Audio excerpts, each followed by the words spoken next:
teman-teman. Perkenalkan, nama saya Irma Rahmawati. Di video ini saya akan menjelaskan sumber pemikiran, sejarah kemunculan dan peran dalam pengembangan politik ekonomi Islam. Yuk kita simak.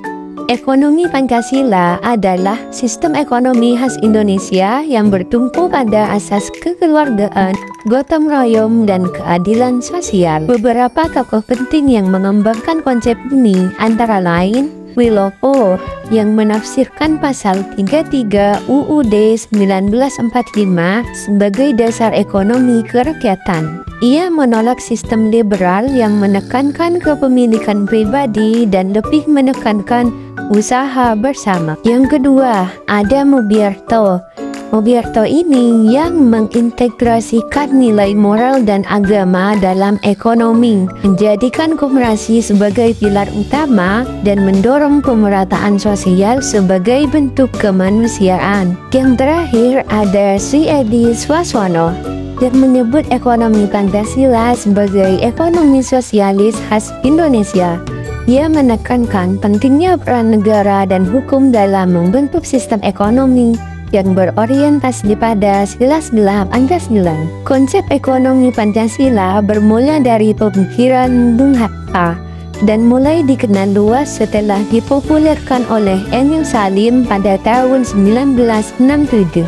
Kemudian Mubyarto di tahun 1980-an merumuskan sistem ini sebagai ekonomi alternatif antara kapitalisme dan sosialisme. Sistem ini lahir dari nilai budaya bangsa seperti gotong royong dan tetap berakar kuat pada nilai-nilai spiritual dan kemanusiaan.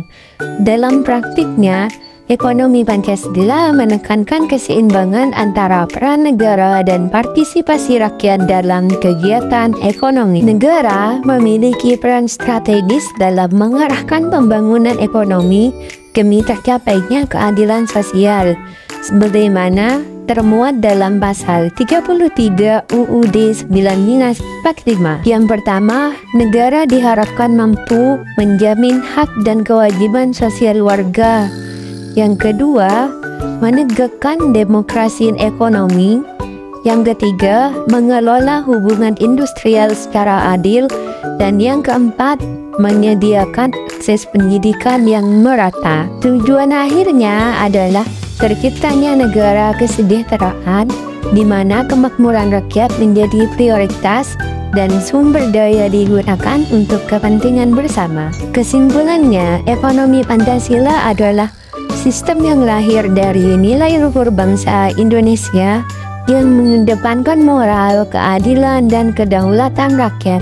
Sebagai mahasiswa ekonomi syariah, saya percaya bahwa pemikiran ini sangat relevan dalam menciptakan sistem ekonomi yang adil dan berkeadaban di era modern.